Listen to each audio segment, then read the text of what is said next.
right, everyone. Welcome. This is another addition to Tony's Nocturnal Admission. We're here with Rick. Okay, he's a U.S. Army soldier. He's been deployed a couple times. He's seen some shit, and he is a new father of two twin girls. Yep. Fuck my life. Yeah, Just kidding. holy shit. Nah, Just kidding. I love it. No, yeah, right? It's like, oh man, my freedom, but then at the same time, it's like, well, fucking, hey, fuck that shit, because what you have, man, that's a straight up gift. No, it's Absolute blessing, man. That's awesome, though. It's like, still, congratulations again. thanks, dude. That shit is, I was like, go figure, yeah, out of all three of us, between you, Chris, and me, I was like, oh yeah, Ricky, yeah, that makes sense. Nah. That makes sense. Nah, honestly, dude, I figured you would have beat me to the punch on that one. Like, really? yeah, you beat both me and him getting married and everything, so I figured, you know what? True. He's probably the first one to have a couple kids, but... Yeah, true. But you were like, you know what? Fucking half-court slam dunk. Shit. Nah, that's a full court buzzer beater at that point. Yo, for real. You did the whole what was it? What was that movie? What the fuck? They put LeBron James in it now, but it was Michael Jordan. God damn it! He stretched his arm all the way out. It was the fucking Looney Tunes. Space Jam. There we go. Of course, another shitty Hollywood remake. Yo, I still have not seen the new one. I haven't even bothered. I know it's not gonna be worth it.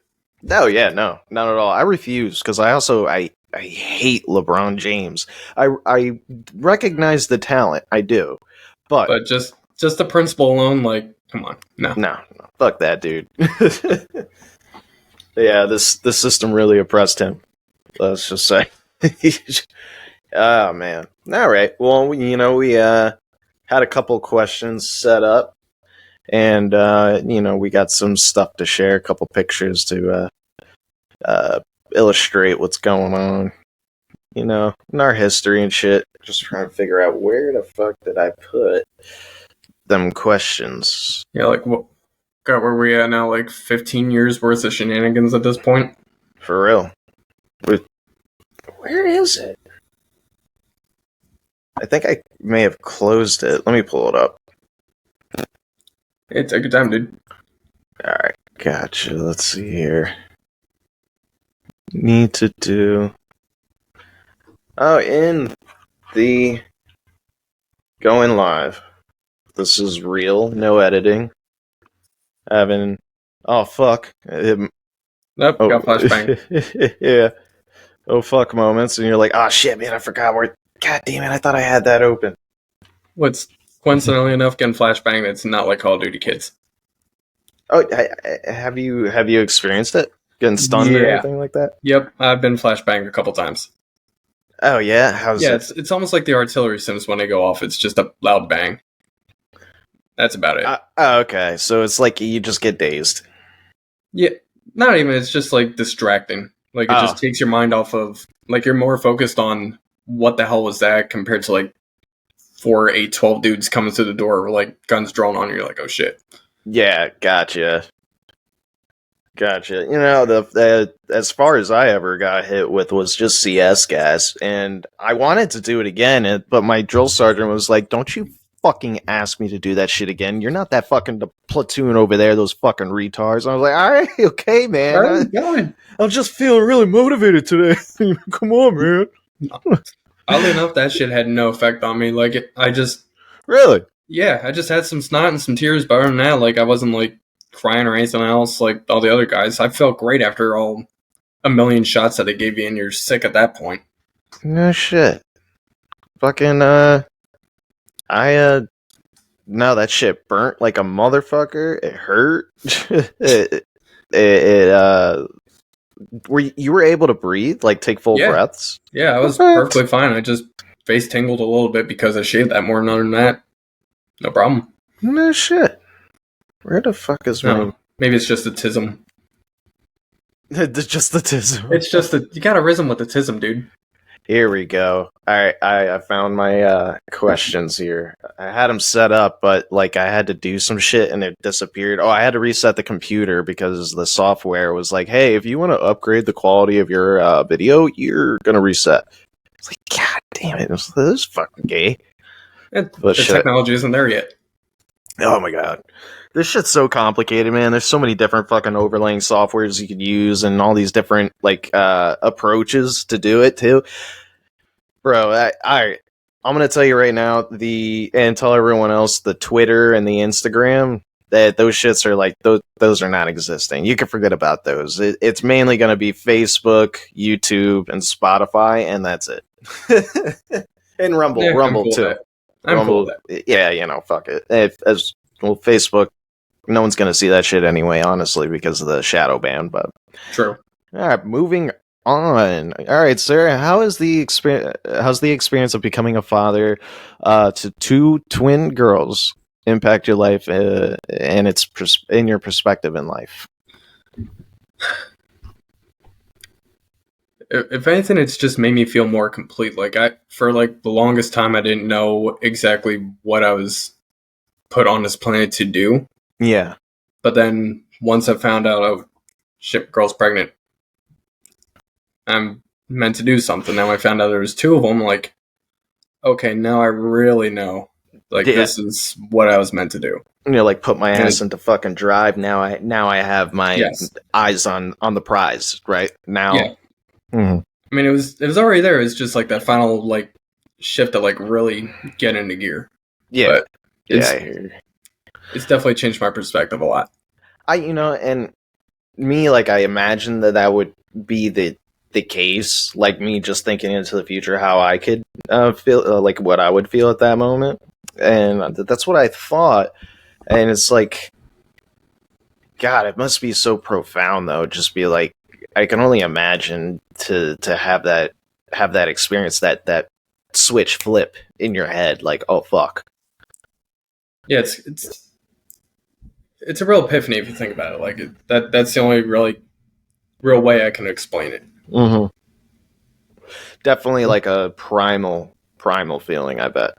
Yeah, like primal, and then like a sense of fulfillment. Like yes, like your deepest, most simplest like requirements are being met now. Yeah. I mean, I always know, like, all right, eventually at some point I'm gonna be a dad. But then once these two came along, I'm like, all right, yep, that's it. Mm. That's what I'm here for. Fuck yeah, it is. God put us on this earth to do one thing or two things: worship Him and freaking pump out them motherfuckers. Wait. No, nope. Oh, and what else? Yeah, well, too early to be talking about it anymore after these two. Oh no! Oh, you were thinking to have more? Oh yeah. No, you already popped out too, man. You already fulfilled. You replaced at least both of you. Yes. So there you go. Yeah, but she's like, eventually down the line, maybe we have one more. I'm like, well, we already got 2 in 1 go, so no in my luck. You know what? Yeah, right. Try and wait 15 years, maybe. I don't know. Give it at least 5. Yeah, right. At least 5 years. Oh, man. Because at least by that point, like, these two would be able to help out a little bit. Like, all right, watch it, make sure it doesn't, like, fall over and try to kill itself or whatever. So there was something that I was listening to somebody and they like a podcast or something, and they pointed this out. They were like, show me a girl, like a 5-6-year-old girl, and how comfortable she is around a newborn baby, and show me a boy and how comfortable he is around a newborn baby. And they're polar opposites. Oh yeah. Polar opposites. So they're like, from the get, women are more attuned to being nurturers and to provide for a baby, to care for a baby. So it's like inherently in their brain to do so. For the most part, humans are all on a spectrum. So you have some women that don't have that in them at all. But just generally speaking, broad stroke, that is the case. So yeah, you're already like set up pretty good for a third years from now. you're gonna have backup. You're gonna have fucking 4 extra hands, man. Yeah. Oh my god. But if it's twins again, like, oh my god, well, hey, at least I got my own militia. Well, shoot, man. Maybe by that time you'll have enough to do the in vitro shit to ensure that it's just one. Can you ensure? Oh no. But once it's fertilized, it could split. Fuck. That's right. it could split. Like, that's right. That's what happened. Yeah, because like when we found out she was expecting, like I just dove right into like the expectant father books, all that shit, and then yeah, like, the initial blood work tests, like the levels were like ridiculously high. So we're both thinking and joking at the same time, like, yeah, well, no one look, it's probably twins. And then just start looking at it, and it's like, yep, it can just go off and do its own thing. None of y'all knocked on wood. No. Dude, so what was going through your head that moment that you found out that you were having twins, man? Like, what happened there? So, funny story about that. I was actually about to go into the box at JRTC down in Louisiana. It was like maybe a day before we went out. And that's when the first ultrasound was. So I got a couple minutes from doing what I was doing. Yeah. FaceTime. My mom was in the room with her and everything because my mom's a NICU nurse. And by the way, clarification for the crowd. What rank are you, the audience? Staff sergeant. He's 6. Staff sergeant. So you're responsible for a whole squad. Yeah, at this point. But at that time, I was only. Then again, I was in a different unit doing different things. But at that point, it was like I was in charge of like 5 dudes. Shit. Okay. Yeah. So you had some shit on your hands that you had to deal with. Yeah. I'm making sure like everybody's gear straight. Everybody's not carrying too much weight. But anyways, so. Yeah, during that ultrasound, my mom's FaceTiming me the entire time while they're doing their thing, and the person doing the tech was like, all right, and there is baby A. I'm like, hold up. Baby A, what baby the fuck you say? And then there's baby B. I'm like, I legit almost dropped my phone. Like my jaw hit the floor, and I'm just like, shit, dude. Fuck. Oh my god, was your heart like racing? Dude, it almost popped out of my chest like that little alien in Spaceballs. Oh yeah, Spaceballs. Freaking was it racing or was it that heavy? It was both. Oh fuck. Oh man. It was both. Jesus. And you were probably on nicotine and caffeine as well at that moment. Yeah, I was mainline caffeine and nicotine at that point. So Jesus Christ. Oh my god. So you were probably chain smoking or chain vaping at that moment. I'm always chain vaping, but at that point I'm like every 2 seconds. Every breath was vape. Yeah. Every breath was like straight 55 milligrams of nicotine coming out.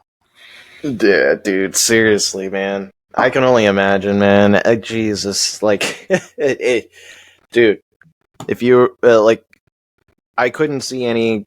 You were meant for this. You were able to do this for what you've been through in the past.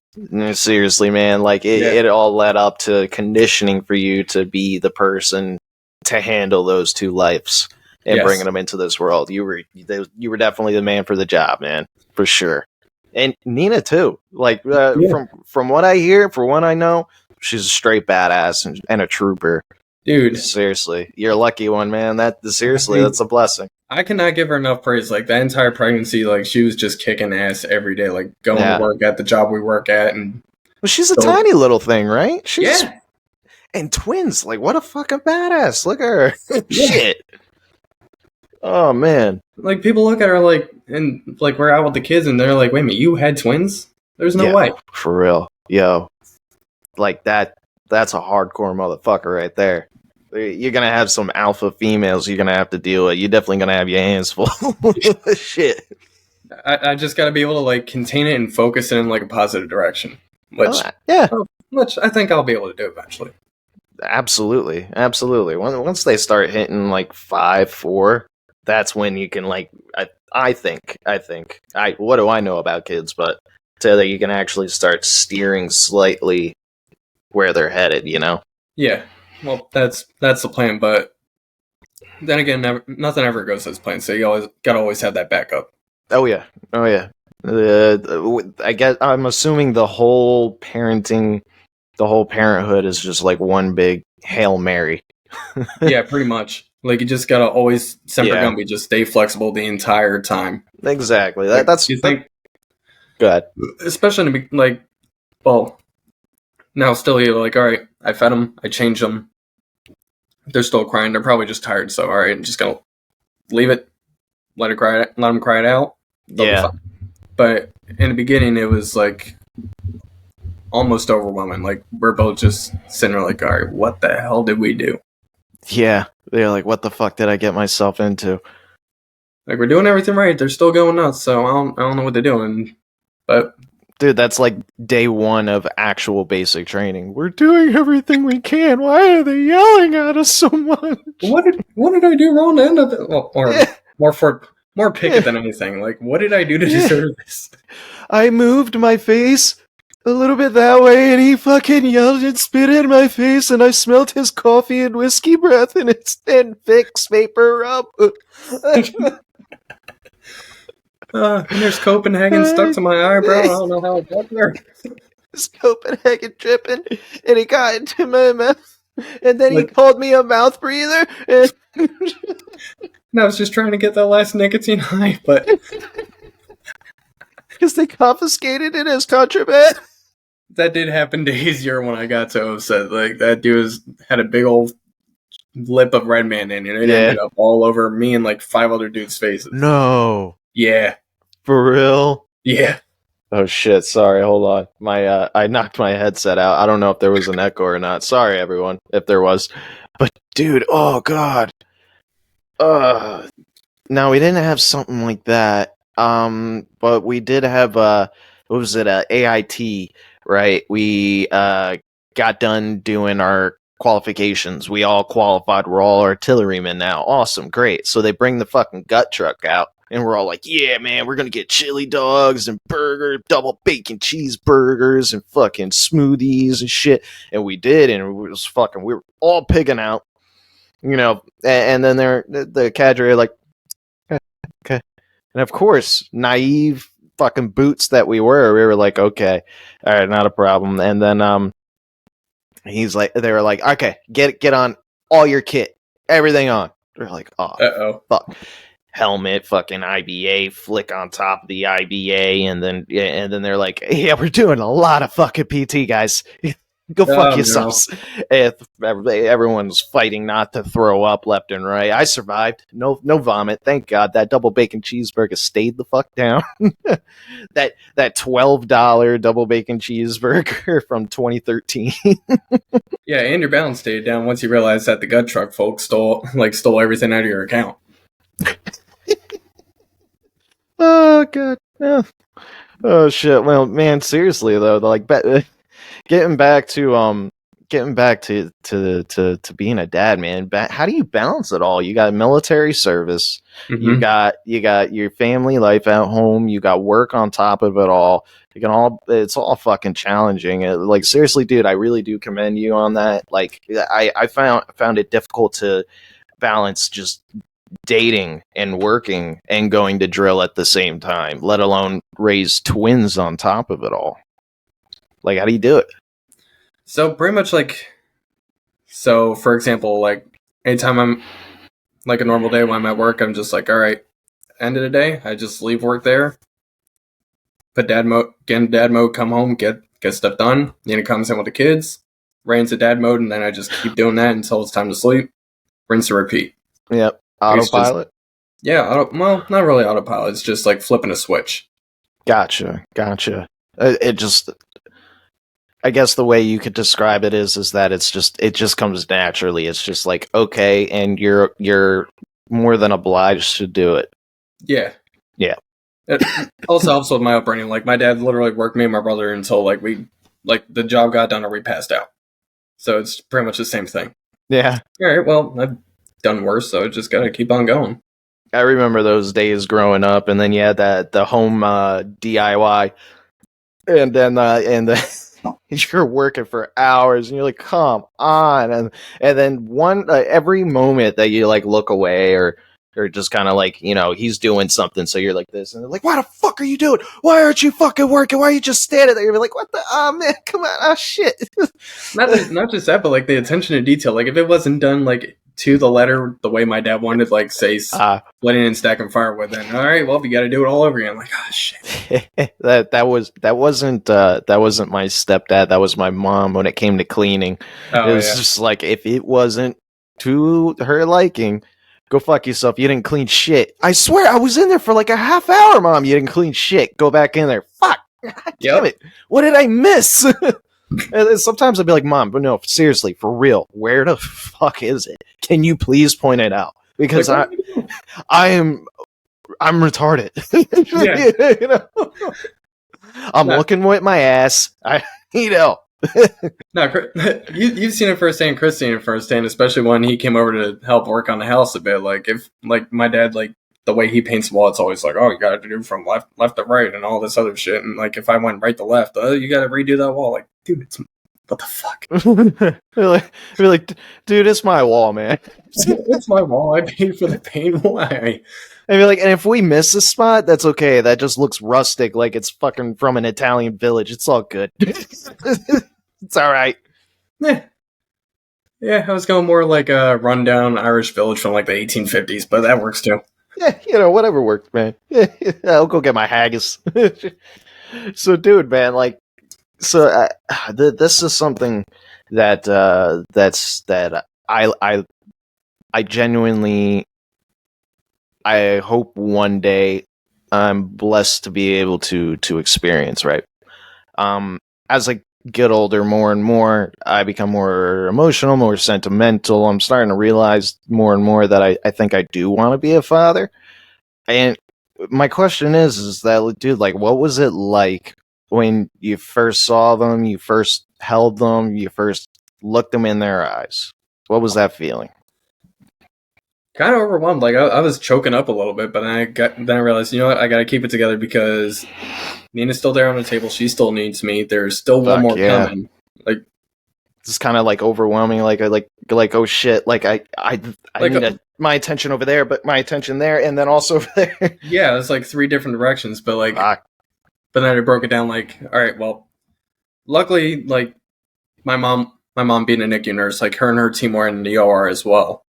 That's taking care of everything. That's so, like, fucking wonderful to have your mom there like that, and the fact that she actually does have the knowledge in that too. So you're like even more in good hands. Yeah, we definitely got an ace in our sleeve up on that one. But when the first one came out, like they brought her over to the table, like they were checking her out and everything. I ran over, made sure she was okay, and then I ran over Nina, like making sure, all right, you good? Yep. All right. Well, still got one more. Sweating bullets.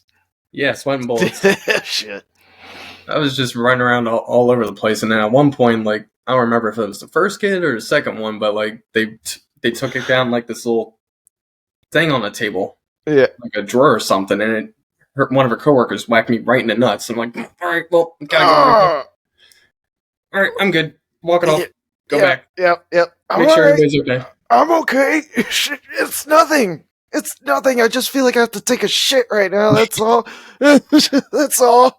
It's okay. The voice just went up a couple octaves, but you know what? It's all okay. How are you doing, Nina? It's okay, Nina. We still got one more to go. Oh yeah, God!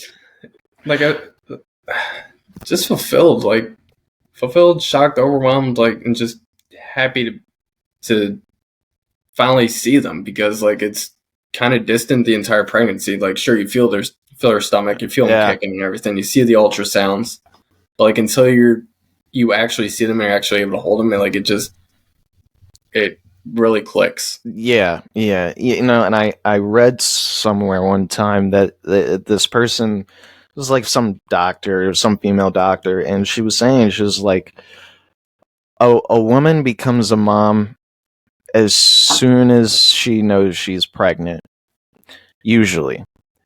And a man usually becomes a dad as soon as he holds his child. Yeah, that's definitely accurate. Yeah. because they have that connection. It's in them. It's connected to them. They share blood. They share fluids. They grew it, right? That stem cells from them injected into the baby, DNA injected into the baby. Everything comes from them, so that they feel the heartbeat. The heartbeat's in sync with each other. It's crazy shit. And and you know, it's wild. Not a lot of people know this, but the freaking birth control literally just mimics pregnancy. It just tricks the body into thinking it's pregnant. So, that you can imagine that probably isn't really good for a person to be long term. Probably not. Yeah, to be continuously pregnant for decades. You know, for possibly a decade and a half, 2 decades, maybe just one, depending. But dude, as a combat veteran, having seen what you have overseas, and yeah, that shit sucked. But do you think, in a way, it also is good because you now are like more vigilant? Like, how has your military training and experience influenced your approach to parenting? I mean, it's definitely given me like a lot of perspective. Like everything, like could be going wrong with them. Like they're screaming or crying, or you don't know what's going on with them. But I'm like, you know what? Yeah. Just gonna break it down in steps, like one at a time. Everything's okay. I'm not getting shot at. Yeah. Darn trucks blowing up in my face. Everything's gonna be okay. Do you like you have like do you have like a moment in your head where you're like and collect yourself to bring you to like a base level to handle? Yeah, that, and I just realized, you know, I've been through a lot worse. This is everything's okay. This is fine. Yeah. I can deal with this. Nice. So like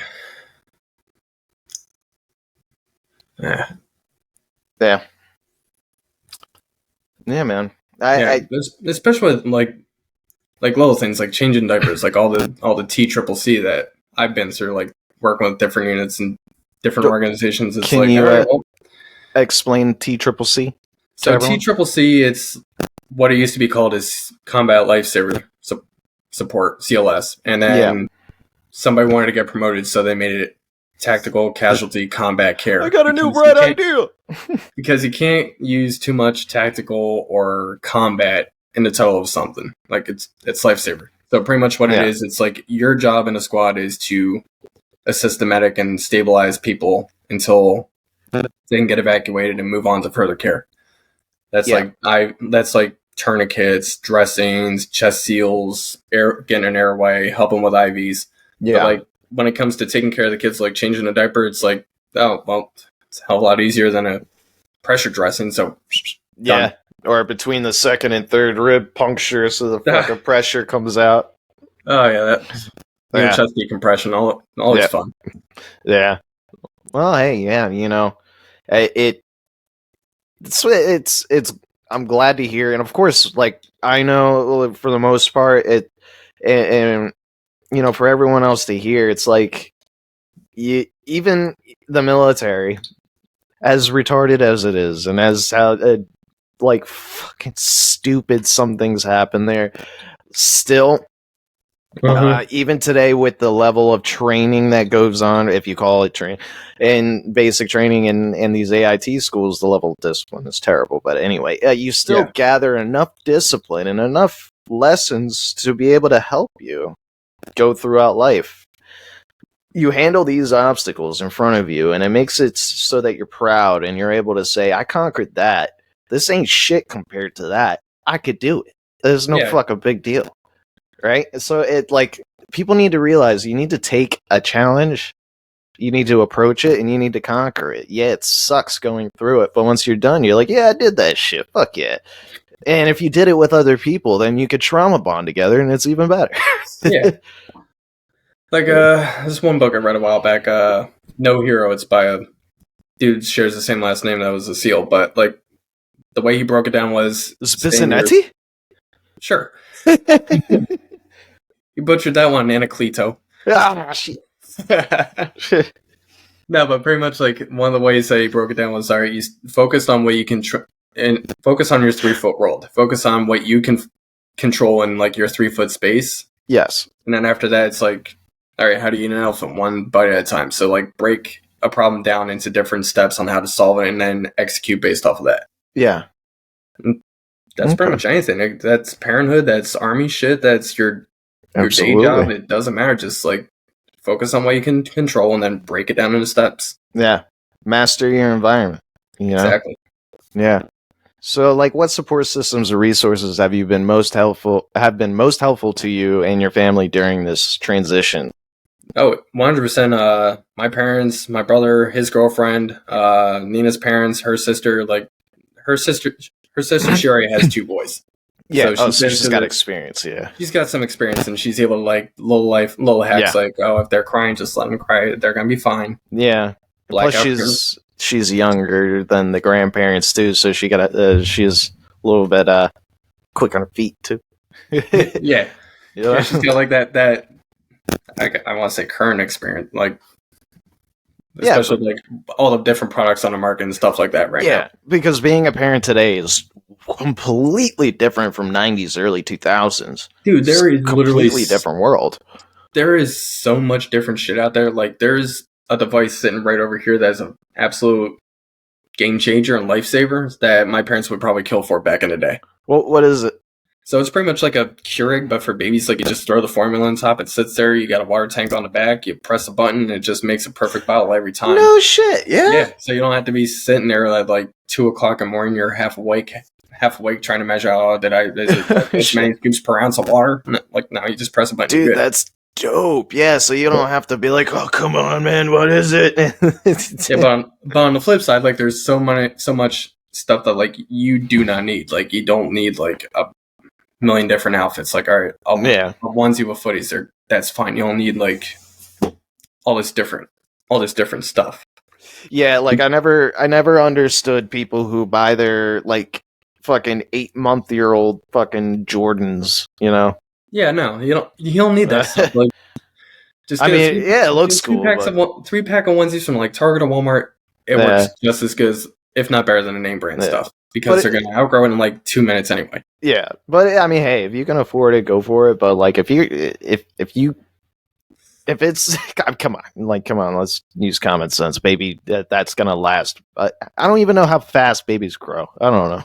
Oh, dude, it's ridiculous. Like, I feel like I just put them in like 3-month-old outfits, and we already had to bump them up to like 3 to 6 because they already outgrew it.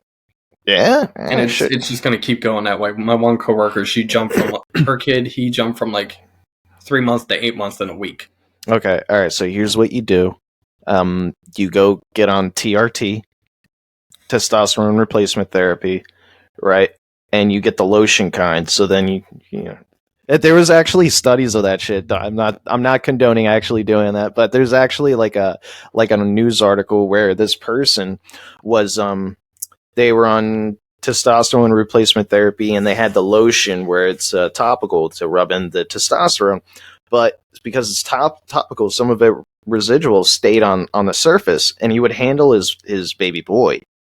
And then after like a couple weeks, they noticed little sprouts of pubes on their fucking like couple month old baby or like a year old baby. It was a baby. It was an infant. I don't know how old exactly, but they took it to the doctor and they were like, what the fuck is going on? This is insane.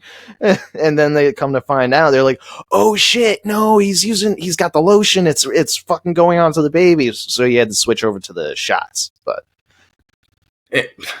make those babies strong. Baby strong. Baby got a full 5 o'clock shadow. Like, the next thing, make sure you wash your hands before handling kids. Yeah, right. In what ways do you hope to pass on your values, man, and experiences to your daughters as they grow? Like, honestly, it's just gonna be simple stuff. Like, just be a good person. Like, don't. Yeah. Like, life's too short to be a dick every day. Yeah. Like, just treat people how you want to be treated. If somebody's struggling, help them out. I mean, shit, that's how me and Nina came to be, because she hurt herself. I went to help her out, and then I made sure she was okay afterwards. And then, bam, here he is. Easy 1, 2, 3. I mean, yeah, absolutely. Being a good person. I like to say it this way because it's like it's more realistic. Like, to me, because I'm such I guess I'm a pessimist in a way. It's be nice to others because it makes you feel good. You want to feel good, right? So be good to other people. Like, if you want to feel good, you want to be happy, it's about you, right? So make it about other people so it can be about you, so you can be happy.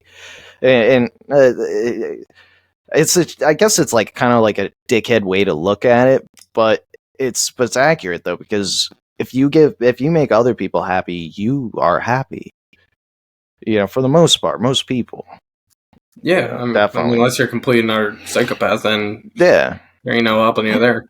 And you know, it's okay to shit on people. It's okay to by the way, racism is only okay through humor, as long as the recipient is okay with it as well, though. Of course, just go up to some random person and be like, hey, like, no. Oh, shit. Like, nope, don't do that. That'd be a new addition to World Star. God damn. Don't do that. Don't use any of the words that Dad says at home when he's on an angry juice. Yeah, shit. But dude, seriously, I wish I could talk like I did back in like the 8th grade. I was reckless. I was so reckless. I saw like my Facebook post, man. Dude, God. I'm still filtering through all that crap from like sophomore, junior year of high school, and it's bad. But yeah, so you like lessons you learned through the army and through your experiences growing up.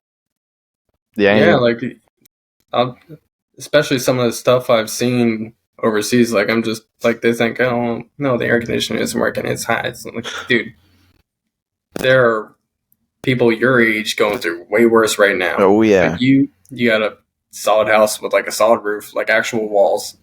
I've seen kids running around, like UNICEF kids running around with like rags on. Yeah. Living in like a tent made out of shopping bags. Just like walking barefoot on trash and shit. And yeah. Like through thorns and like chasing after a cow, because if the cow gets away, they're going to get probably killed by their parent, because there goes the income of the entire family in that cow. Yeah. What's the average temperature in Somalia, by the way? This time of year, honestly, it would be like 110 to 120 during the day, and then drop down into like the 70s at night. It wasn't that bad. Yeah. I wonder how many motherfuckers have air conditioning there. Us. Yeah, us and the Chinese. Yeah, probably Chinese too. I didn't encounter any of them where I was at there, but up in Djibouti, yeah, they were there. Yeah. But, well, yeah, they got special interest in Africa. They got all those mines. Yes. Well, that's more West Africa. East Africa, it's more to deal with the Gulf of Aden there, with like all the shipping and everything, because they're trying to buy up the debt in like these countries like Ethiopia, Djibouti, Somalia, to be able to say, all right, we'll cover your debt if you let us do whatever we want here as part of our Belt and Road Initiative. Oh, yeah, that's right. Yep. That's right. That was their big thing there, and that was fun. Yeah, I heard that that there was this I think it may have been Lex Friedman, maybe.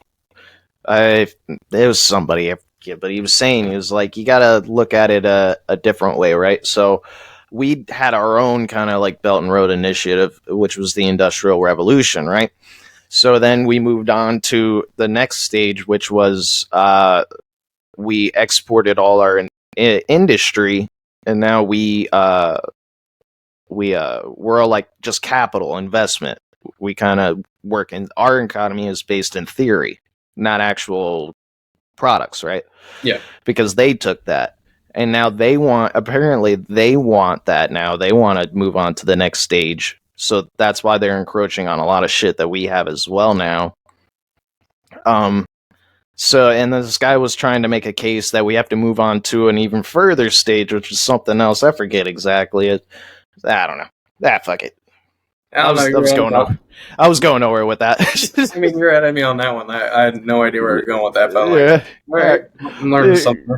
Yeah, but he was basically saying that that's the reason why they're encroaching on America and what we have as an economy right now.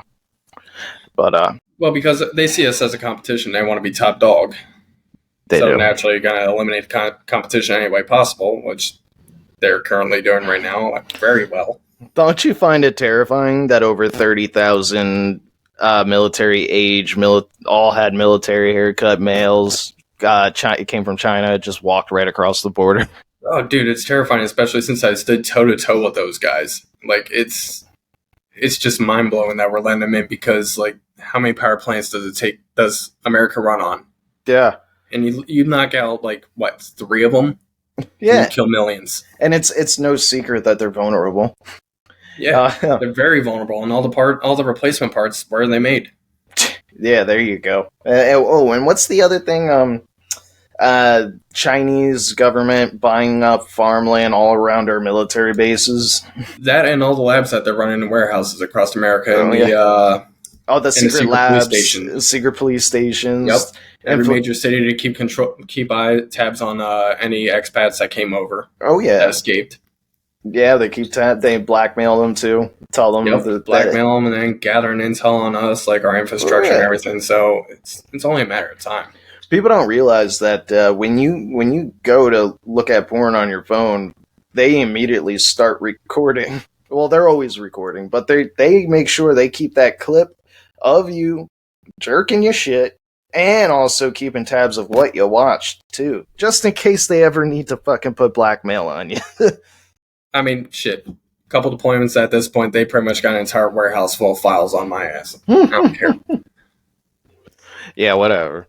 Hey, people, it should come with the territory. You and me both are combat MOSs, okay? Yep. We're fucking animals. Yes. We don't fit in with the general public. No, we do not. No, we do not. I find it's like I'm content with the amount of friends that I have, but I try to like connect with civilians. I do find it extremely difficult. Yeah. Because I'm like, I want to say this, but if this is so out there that anyone would be offended, but if I knew that you were a veteran, I knew I could say it and you would either shrug it off or you'd laugh. You know? Yeah, I mean, thank God I kind of stumbled into the career path I'm like the job I'm at right now because they're pretty much the same mindset as us combat arms guys. Like they say off the wall shit all the time. That's good. So if I go into work and they're like, oh, how's the kids doing? I'm like, well, let's put it this way. I get why I can't see Anthony did it. Like they immediately start laughing and they know I'm joking. But if I said that to like any other Joe Schmo on the street, they'd probably start looking at the trunk of my car to make sure my kids aren't in there. Yep. Nope. I hear you. All right. Let's see. What other questions we got? Oh no, we got some media. We gotta. Oh boy, here we go. We gotta share. We got some stories here to go over. Let's see here. We're gonna do window, and we're gonna do where the fuck it's at. Hold on.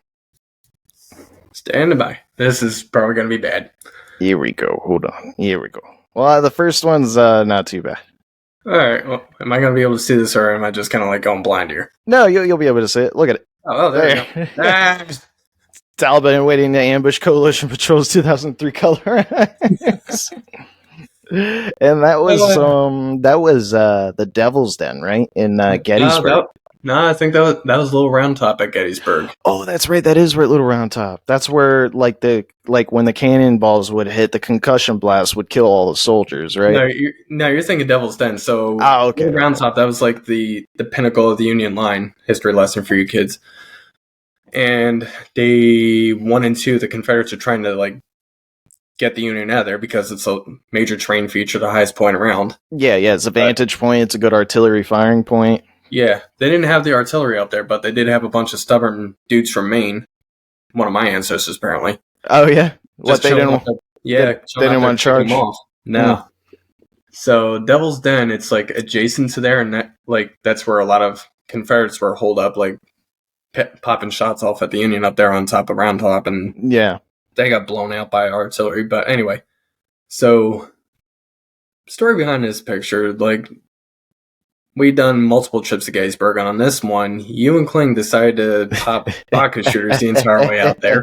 Yeah, him and I both had like 6 or 7 each, 6 each of like I forget what it was, like some cheap fucking shooters. Like Yeah, something like that. And it was like 100 degrees out, and we bring very limited water. You could see We in had my one hand bottle of water between this. three of us. Yeah, it was like a pint water bottle, and it's in my hand there. That's all we had through the whole day. The whole day, and we walked like the entire Union and Confederate line. And Oh my if you god. haven't been to Gettysburg, it's massive. Yeah, we almost died. Yeah, you and Redbird, like, y'all were dead. Yeah. Meanwhile, I'm just like ahead of all you guys, like, oh, this is fine, let's go. Yeah, you're walking along, and we're just like, wait up, Jesus Christ, it's so fucking hot. I'm so thirsty. Like, oh, Ricky, we almost done it. I'm like, no, we're only halfway there, guys. Like, what the fuck? Yeah, we were too poor to get like the Segway tours or like the scooters or any of this shit. Like, we can afford gas on the way out there, some shooters along the way, and then Dude, Bojangles on the way back. Remember we got pulled over too, and I had just thrown out the empty shooters. Oh, that was bad. Literally, I just fucking was like, Ricky, no, Chris took a couple shots too. You weren't drinking, you were driving, and it was just like, getting rid of this shit. Fuck out of here. I wonder what the statute of limitations on this is. There's no proof. Where's the bottle? Where's the piss? Yeah. But yeah, that was some lucky shit. That was some lucky shit. That was hands down the dumbest ticket I've ever gotten because the person in the right lane just decided to be a dick. I forgot what that was. They were kept on speeding up every time I'm trying to pass them and then slowing down every time I get behind them. Like one of those, and I just finally say, fuck it, I gun it. And right past the cop. I'm like, shit. And he clocked you, yeah. Yep. And then here we go. SF. SF as fuck. COVID days at the parents' bar. Yeah. That was just me being a smartass. So yeah, when COVID happened with the national, we had just gotten back from Somalia, and then we were like, right as it started, we had just finished up leave and started going back to the drilling. Yeah. So they shut down drill, like actually showing up for drill, made us do like remote courses and everything. Dude, that was the best. It was great.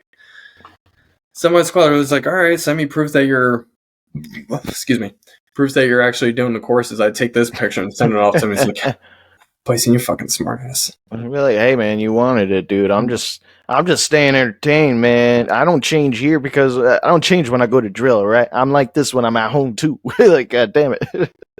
I just operate operationally 24/7, 365. So That's right. That's right. Never let your guard down.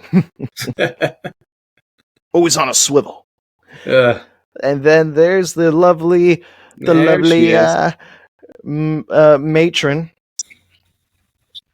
You did good, sir. That was at a Christmas party last year. That was Christmas party last year. That was her first time ever going to an Army Christmas party. Wow, yeah. Yeah. I told Jazz, I was like, I'm never taking you to it. And she was like, why? I was like, no, they're fucking animals. I'm not exposing you to those fucking animals. No, absolutely not. No, you're a brave man. Now with that, we were tame. Like when family was around, we'd have a couple beers and like we would behave ourselves. But yeah, after that, it's buck wild. Plus, I'm not staying around to partake in the shenanigans. So I got to drive. At that time, I had to drive 2 hours up to drive 2 hours back. Oh yeah, fuck that. Yeah. My unit got to the point where like because they kept on wanting us to go up to North Jersey, up to Morristown. Yep. And we were like, yo, we're not fucking driving all the way up there for what? How much pay? Like, dude, I'm spending more on gas. And then eventually it was like they just sent out like a survey, a climate survey. They're like, are you going to the Christmas party? No one's going to the Christmas party.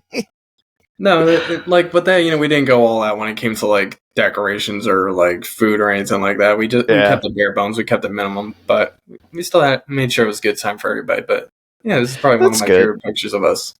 I did miss like the early days, like when we first joined. To me, it felt like a different atmosphere. It felt like less forced, and that we actually did want to go to the Christmas party. And the morale was different in my first 3 years, the way I saw it and the way I felt. But yeah, it all changed after that. And yeah, it's a shame, but you know, I'm so glad that your experience is way better. I know you've had some shit get thrown your way too, but you've made the best out of a situation, I tell you. Hey, what kills you makes you stronger, and that's how I ended up with the smoke show. I was meant to be with her and do everything that we're doing now. Fuck yeah. Well, right. Yep, God taxed you, and look what he gave you, man. And then, oh my god, what the? It was a new draft, man. New draft. He's back. Well, the funny thing is, the Jets always win on 9/11. And then the Xbox and the PlayStation. Oh, not my Xbox. Come on, man. I couldn't. I had to because I was going through the group chat and I was just going through all the media. Oh no! And then you being Op 4, you're being a Terry. Yeah. Oh yeah, that was recently. That was recent? Yeah, that was so I stayed back on your debt for this current deployment because I couldn't leave babies. Yeah, I couldn't leave her here with 2 newborns. Like, fuck no. Nah, it's ridiculous. Like, I even told my sergeant major, I'm like, hey, he's asking me, so why are you staying back? I'm like, well, I just had twin girls. I got twin girls due in December, and he's like, he looks at my chest, of course, wearing CIB every day. He's like, you know what? You've been there, you've done that. You got 2 kids on the way. You got an instant family. You have, hands down, the best excuse out of everybody in the battalion to stay back. You're fine. Don't worry about it. Ain't right. That's a good sergeant major right there. Hey, cool dude. Yeah, that's good. That was good on him to let you do that, man. That's what keeps people in, is decisions like that. Absolutely. That's what I'm trying to do with my guys now. Like, one of them recently, he's having a kid soon. Yeah. And I have to help him out. Last minute he was told that he found out his family was throwing him a baby shower or something. And he's like, Sergeant, I need to get out this day. I'm like, dude, don't even worry about it. I got you, go. Yeah, fuck yeah. No, get the fuck out of here. We're not doing anything here that's more important than your fucking baby's baby shower. Oh, absolutely. Like, they extended the same courtesy to me because they were doing a 5-day drill. I got married on a Thursday. Yeah. Baby shower was on a Sunday. So Thursday, no drill. Friday, Saturday, go out to the field, do my thing, sit at a range, make sure nobody shoots himself in the face with a grenade launcher. Sunday go off to the baby shower, and then Monday, all right, back at work. Let's get to it. Good on you for still going. Because if I'm not gonna lie, if it was me, I would be like, y'all can go fuck yourself. This weekend is about my family, me, and this upcoming child. The doses, you know, like fair until you realize, oh wait a minute, I gotta redo all this. Yeah. I still gotta come back for a couple days to make up for this time that I missed. Oh, true. All right. It makes sense. Yeah. Yeah, that's a lot of people fail to realize, especially in the Guard, when it comes to missing drills and suitas. Gotta get suitas done. You gotta make it up. All right. What's here? Oh shit. Yes. Backyard shenanigans. Backyard drunken shenanigans with an AK and an AR. What could possibly go wrong? Don't worry, everyone. We're trained professionals. Yeah, I mean, if you want to zoom in on the trigger finger on each of those, let's see. Those booger hooks there. Yep. Look at that trigger discipline. Look at that. Yep. Weapon on safe. Yeah, we're good. It's all good, man. It's all good. There's nothing wrong here. Just shenanigans. Those are some beautiful weapons, though, I tell you. Yeah. Oh my god. Right. I need some range therapy. Yeah, more backyard shenanigans. That's still your backyard, right? Yeah. Yeah. Good times. Yeah, between my backyard, Kling's basement, and all the shenanigans. You can't tell, but I'm pretty sure that's a Bud Light shirt. It probably is. Look how fucking thick my neck was then. Jesus Christ. What the hell? What was going on there? What was I doing? Your neck went from the Rock to Napoleon Dynamite. Yo, when I got out of AIT, my fucking neck was like... Dude, I was the same way. I don't know why. For real. Yo, because they used to fucking destroy regulation. They didn't give a fuck. And they would openly tell us, like, yeah, we're only supposed to let you do this many and this many and this many. But we're not fucking gay.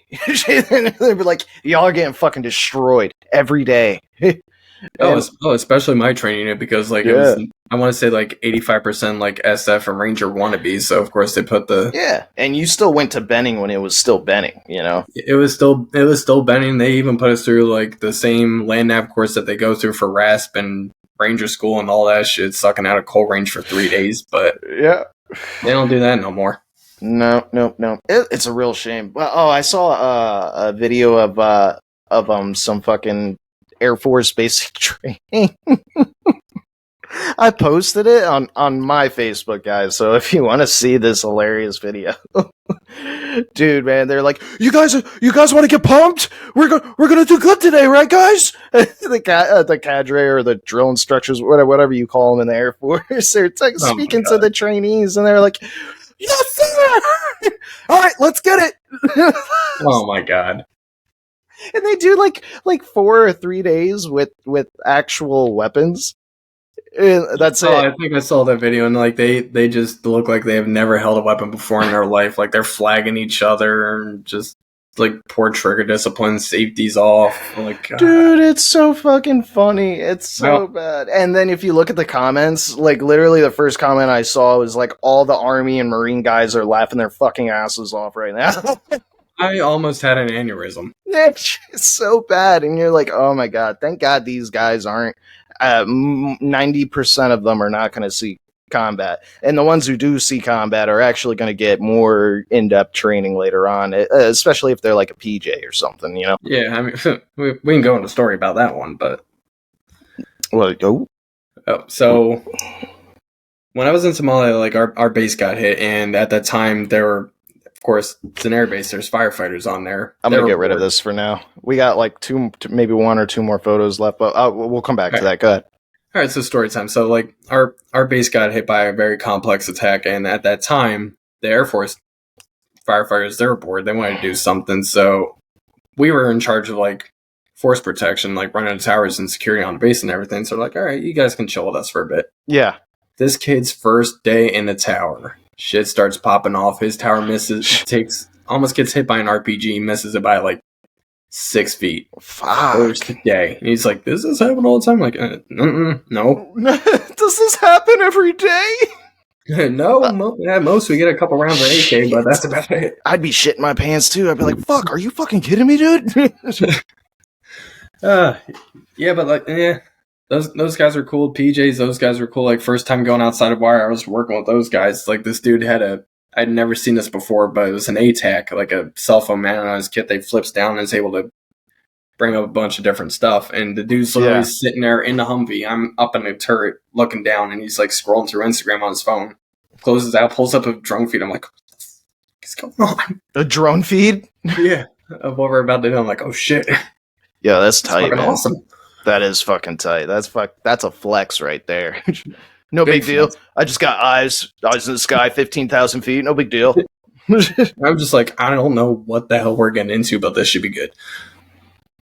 Dude, that's fucking awesome. Yeah, that was a fun trip. Sometimes, not sometimes, a lot of the times, I wish my experience was different, man. I wish as soon as I fucking saw what was going on in the unit, that I wish something clicked in my head to get out and go to a unit that was more high speed, because I was gun-ho. I was motivated as fuck. I drank the Kool-Aid. Like, the indoctrination worked like a charm with me. You know it. We were all fucking just like, oh yeah, man, fucking, you know, fucking, you know. But I wish, because I feel like I missed out. And then you know, like this whole survivor guild thing. Like, everyone else got to go, but I didn't fucking get to go. Well, that's what I'm dealing with now. But like, you know what? Everything happens for a reason. Yeah. Too. No. Yeah. I can only imagine how you're feeling right now with everyone going over. That they're still stateside, right? I can't confirm or deny. Got you. I think that's I'm thinking of my unit. My unit, it's out there, like it's on Facebook and shit. Yeah, same with like my my previous unit, my current unit, but like at like my entire career, I've literally just been Forrest Gumping it and I've either gotten lucky or like really fucked up, and somehow I'm still allowed in. Yeah. Like I've just been Forrest Gumping it. Like the first couple years at my last unit, my first unit, I was like, oh wow, this is it. We're just going to Qatar every 5 years. All right, cool. And then they're like, oh well, you're getting transferred to this unit. First day in that unit, CO just kicks down the door to the classroom and starts screaming, "You guys gotta get your shit together. We're going to Somalia in 6 months." I'm like, whoa, dude, we're going where? You're like, hold up, I thought this was going to be another vacation. Like, I didn't know we were going anywhere. I didn't even know we were there. Gosh. Yeah, like, right. I was like, oh, fuck. I didn't even know we were still in fucking Somalia. What the hell? Like, all right, well, guess I'll re-enlist for this one. They're like, joke's on you, bro. We never left. Yeah. As far as I know, I don't know. I don't think we've ever left. No, we've always had something going on there. Yeah. But, yeah, man, I look back and I wish but again, like you said, everything happens for a reason. But, dude, I sure do wish I could have had at least one deployment, any deployment under my belt. But as soon as I started dating Jazz, that's when the missions started coming down. And then so I was demotivated because I was like, I don't want to go anywhere. I just started dating this girl. I love this girl. I don't want to risk anything. And just they immediately separate from her. And then at the same time, I was like, also, you guys have lowered my morale so much the past, at that time, it was probably 5 years. I was like, I'm so down low. Like, I don't even give a shit. I don't want your missions. You know? Yeah. And I look back and I'm like, still, but I still stick with my decision of just saying, fuck you guys, I'm staying. And just sticking with Jazz because I couldn't imagine going and risking not being with her, you know? She says that, yeah. And I believe her, that she would have waited for me and it would have been awesome and everything would have been kosher and everything, but still, I couldn't do that. We had just started and we had clicked like no other, and you know, because we're fucking married now, and you had the same thing happen to you, man. Yeah, pretty much. Well, except that shit didn't work out, but anyway. But all right, let's. But like, yeah, like, why would you want to go into like harm's way and actually do your job for people who would have no problem putting you at risk just to get a medal out of it? Like, that's your decision to get out of that one. Like, it probably would have not ended great. That too. You know, you people have heard me plenty of times bitch, moan, and complain about my previous leadership and my experience with them, and I didn't drink the Kool-Aid. I didn't toe the line. I didn't do what they were looking for in a soldier because I was spiteful and I knew it was, you know, for the most part wrong.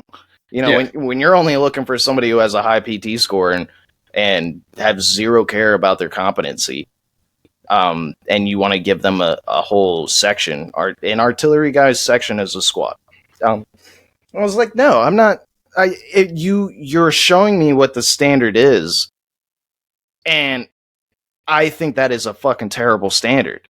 So why would I be motivated to even be a part of that? It's whatever simple.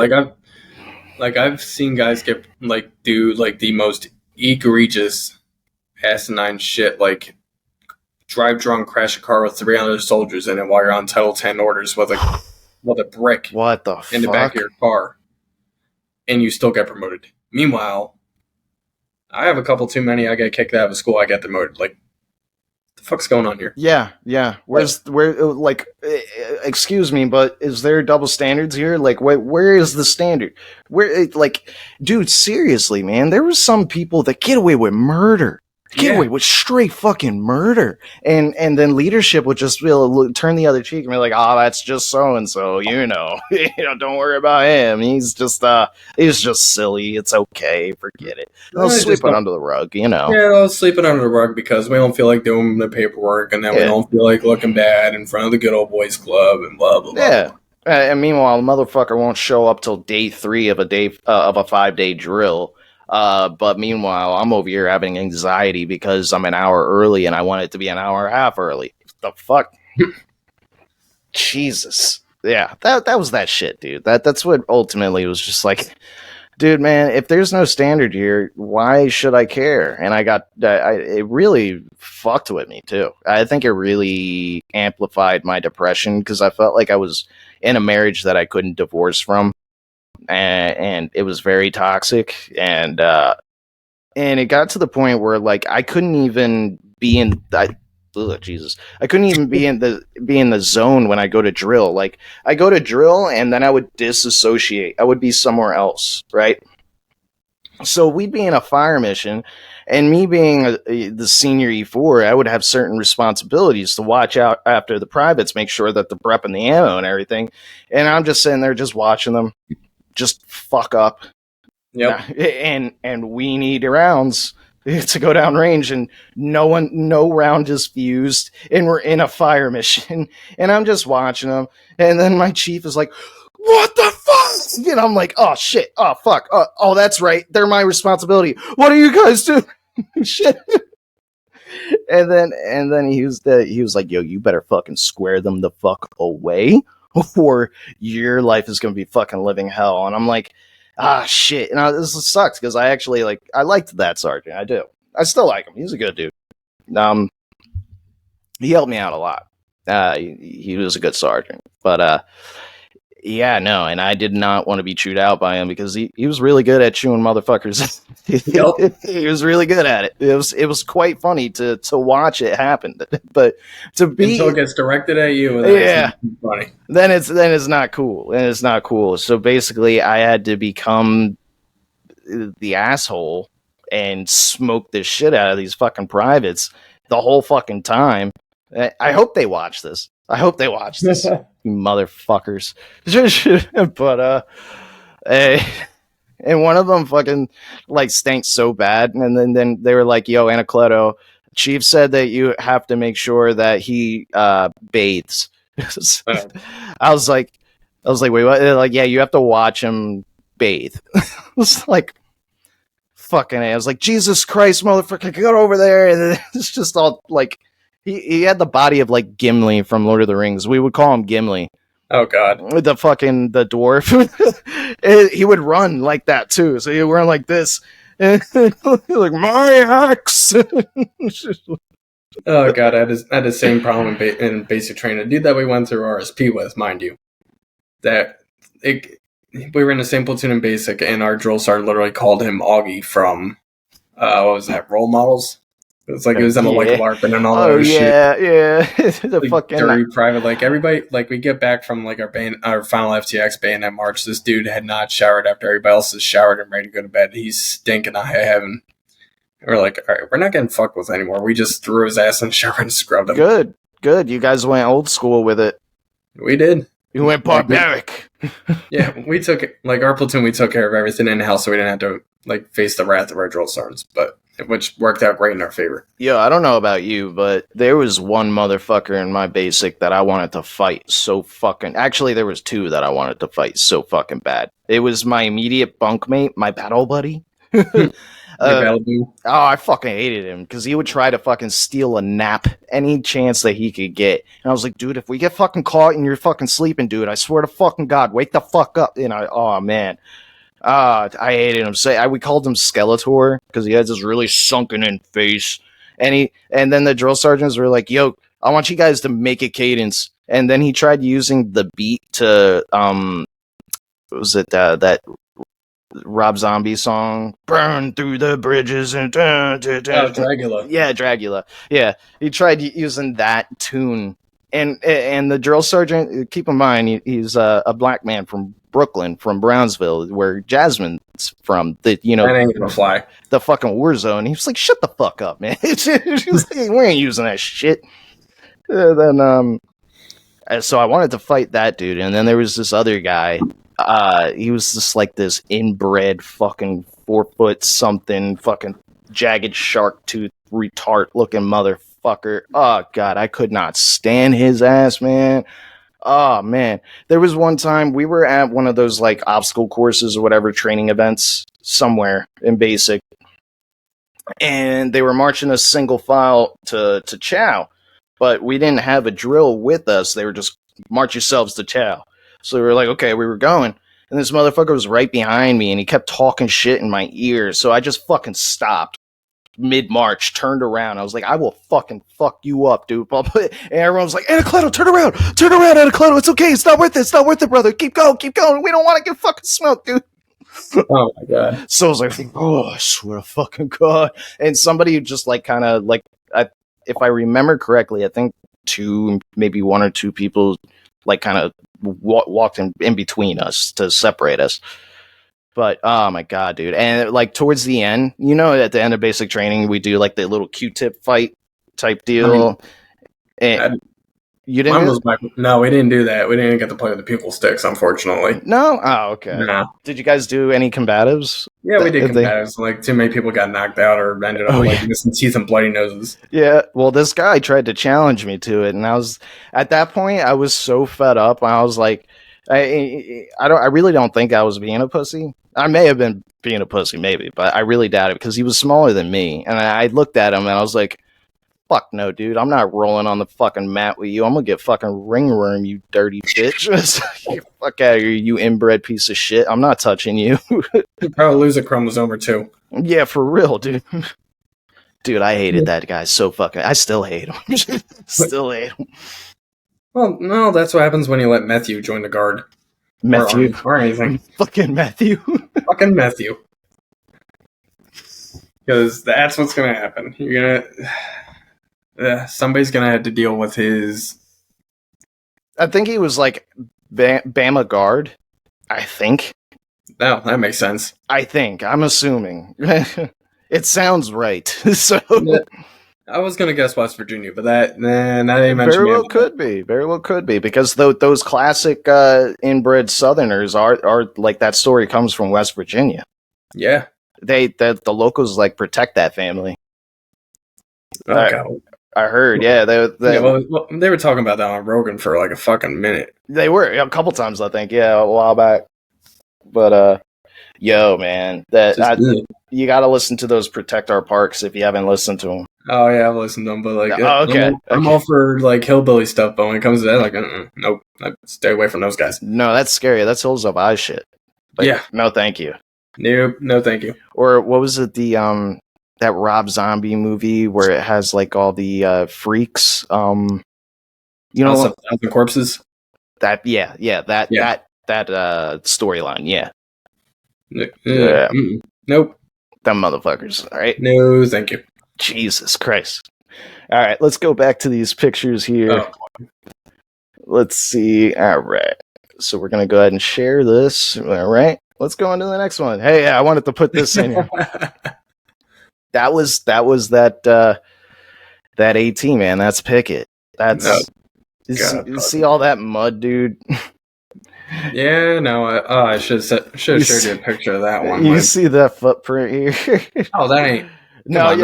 No. This is like at the beginning of the rain. This isn't. We haven't started chopping down sapling trees and branches and shit to walk on yet. Dude, we didn't even do that. Like, our battalion commander legit tried to flood us out. He brought the engineers in and everything because there's like 2 feet of mud up in this field. We're down in the woods below, and they're trying to like run off all the mud and all the water right into our lip where we were camping out at. Yeah, that was. Jesus Christ. I'll take Somalia any day over Pickett or JRTC. Thank you very much. Yo, for real, that's a testament right there. You'd rather take fucking Somalia than go into Fort Pickett, Virginia. Jesus Christ. Somalia was great, man. It was a fucking time of my life. Well, except for mental shit, but other than that, it was a time of my life. I was out doing my job. I was loving it every second. Hey, dude, man, the best thing about Pickett was that barbecue spot. And it wasn't even that good of a barbecue spot, but it was just so good, though, because Pickett was so bad. So bad. Because all you were eating was, like, those piss-poor excuse of MREs that they were giving us the entire time to have, like, just a meal and maybe a snack. Dude, my mustache like was so fucking gnarly, but Sergeant Major looked me dead in the face and he just like, ugh. And I was like, yes, I get to keep it. He's like, good job, Tom Selleck. I'm like, all right. First Army was like, just like, Jesus Christ, look at this fucking mustache. And I was like, hey. You know? But, dude, in this picture, one of my buddies was like, aren't you so glad that your first AT back is here? Because that's the first AT back after re-enlisting, having my year off. And this immediately set the tone for my second contract. That was right before I got transferred to my previous unit. And like at that time, that was where I was like, where did I go wrong in my life to deserve this? Like just getting up, staring at your dirty and white uniform laying on the ground from the day before, and you're like, I gotta crawl back into this, dude, and walk through the woods again. Fuck. And there was this one fucking platoon sergeant that we had that like no one liked. We all thought he was a fucking. All right, everyone. When I use this word, it has nothing to do with homosexuals. I have homosexual friends. I like homosexuals. I actually find them pretty fucking hilarious. Like 99% of the time, I have no ill will or hate towards them. I'm just using this word as I was conditioned to use as a child. Yeah, that fucking sergeant was a straight faggot, dude. He was a straight fucking asshole. Like to add on to that, just watch that episode of South Park about calling people fags. Like yes, the episode of South Park about the word fag, and it explains exactly you stop at a red light and you got the right of way, and somebody blows through it and almost hits you. What do you call that guy? See? And then they're like, well, what do you call two guys butt fucking? They're just homosexuals. They're just gay. Yeah, they're just gay. That's just gay. They're gay. Exactly. That's the epitome of the definition of the word for me, everyone. So please just understand that I don't hate anybody. I can vouch for Tony on this one. He's the dude that always talked up the bars in Gayborhood over in Philly when he was back in Jersey. Yeah, the Gayborhood in Philadelphia has the best bars. They're the cleanest bars. They have the nicest men's bathrooms. Like, would you rather go to a fucking stale, fucking piss reeked ass fucking gas station looking bathroom with like blood and a river of piss on the floor with a urinal that doesn't flush and has fruit flies coming out of it, or you can go where the gay men go because it's fucking fabulous over there.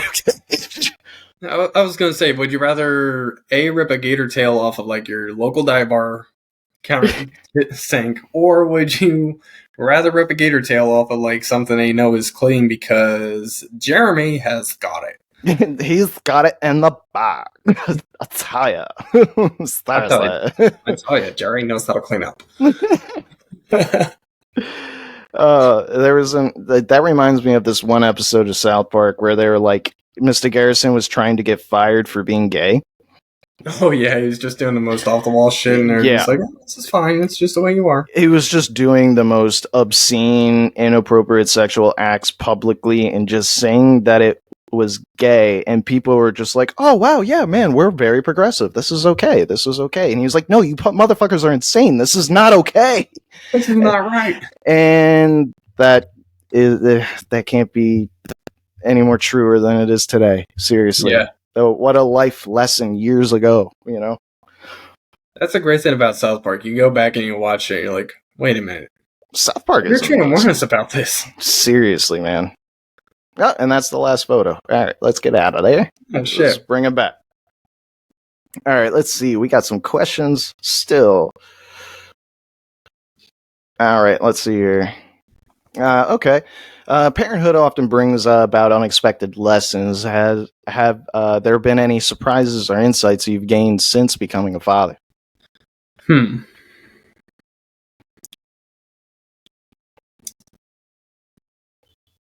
Even females get piss everywhere. Don't matter the equipment, they still get piss everywhere. Yeah, like you gotta get creative on like trying to keep that contained. Is it the old school sprinkler? It goes. Oh yeah, so I sit there squirming all over the place, and I want to get changed. Like, oh, come on, like, all right, grab, right. Like, fuck you, Dad. Pretty much. Like, oh Lord. Yeah. And just like constant go, and then like, especially if you're dealing with like 2 newborns by yourself, like you gotta like try to figure out how to stagger the feedings because you can't feed 2 babies at one time. So you gotta like feed like, all right. For example, fed both of them at 7.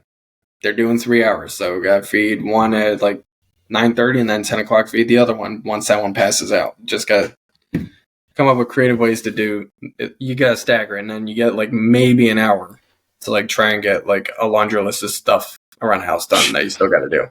Like you still gotta clean the bottles, you still gotta sanitize them, you still gotta like take the trash out, take out the diapers. The roof is leaking, you gotta fix that. Gotta do all this other stuff. Shit, man. Yeah, I hear you. I mean, shit. It's you know, you were supposed to be episode 1. It's like, I know, man. I hear you. Like, I don't know.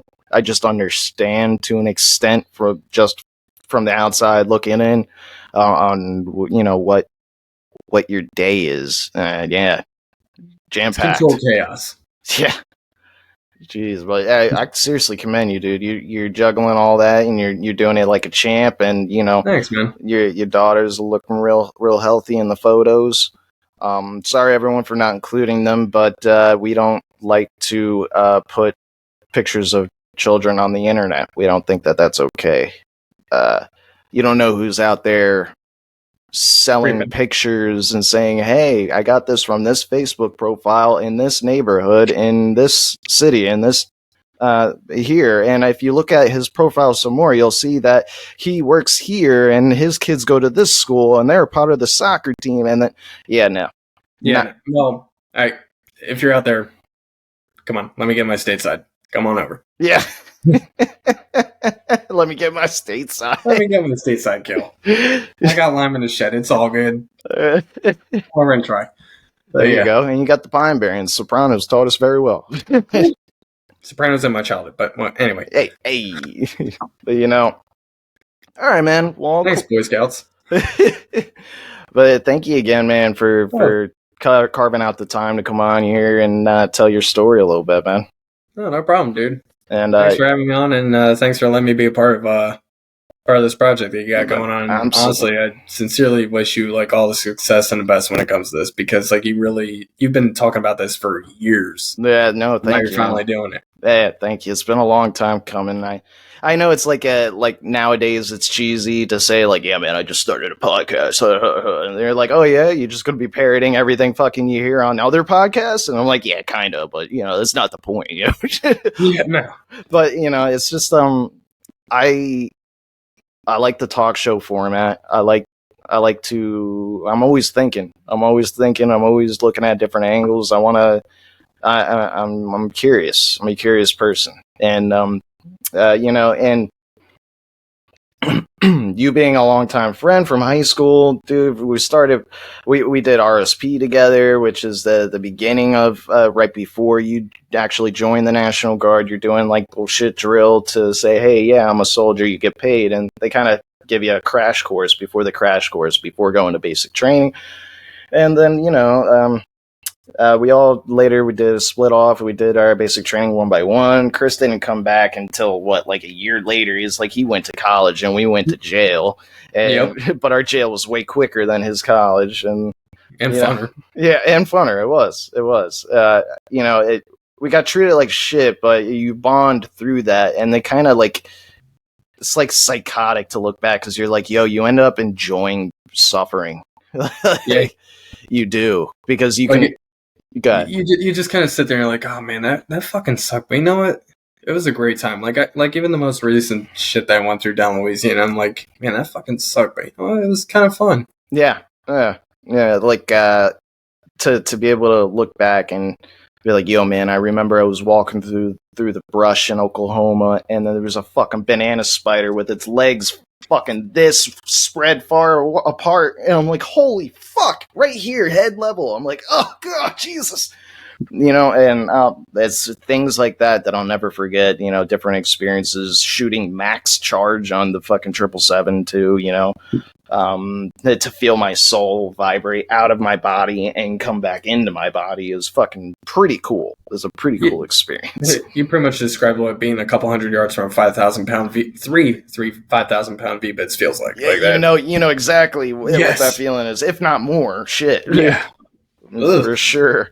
And you feel your teeth rattle. Teeth rattle. You go back to your room after like being on watch for 24 hours and everything's like out of place because of the shockwaves. And you're like, oh shit, it was that bad. But like, yeah, it's like it's like that's anything in life. Like it fucking sucks when you're doing it, but then you look back and you're like, fuck yeah, appreciate it because it just made you that much better. Exactly. It's the ultimate lesson. It really is. It's just put yourself through the suck, so you can come out the other side and say, "Fuck yeah, I did that shit." Just gotta embrace it. Yeah, absolutely. That's a great lesson to end on, for sure. Hey man, thank you again, man. I love you, brother. God has blessed you big time, man. He's looking out after you, and I look forward to see your family progress and grow, and see what you make these little humans into, man. It's gonna be a beautiful, awesome experience. It really is. Yes, it will. But all right, you got anything else, man? No, but going back to where you're talking about podcasting for years, like I remember like drunken backyard shenanigans. Like, can you imagine if like somebody recorded this shit? Like, that's how it always is, man. That's how it always is. That's probably what's gonna happen soon. Hell yeah, that's what I bring up when people are like, "Well, Trump's a dickhead because he says he just grabs women by the pussy." And it's like he was literally in a private setting with somebody he trusted, and he thought that no one else was listening, so he talked freely, like men talk. Yeah, like everybody thinks like tries to be all high and mighty, but like they've probably said the most egregious. Oh yeah, shit. Like they've never done any wrong. Mm-hmm. Yo, if like my loved ones heard some of the shit that I've said, like they would disown me. They would disown me. They would, because I've said some fucked up shit, and I'm gonna continue to say it because I find it hilarious. And depending on the audience I have, I'll say it, or I'll say some variants of it. With respect to others, but comedy is comedy, man. We just got to be able to enjoy ourselves, have a good time, and laugh. Yeah, it's a joke, not a dick. Don't take it so hard, dude. Like, just relax, laugh. Exactly. Like I said, racism only should exist in humor. Yes. Yeah. Make fun of our differences, not highlight them. Yeah. And try to embrace them and make them their identity. Exactly. Yeah. Too much of this shit going on, but anyway. Hey. But all right, brother, I'll let you go. Love you, man. Thanks again for hopping on. Thanks, dude. That was a great time. All right, everybody. Thank you for tuning in to another episode of Tony's Nocturnal Admission. And I hope your balls drop. Like this, biatch.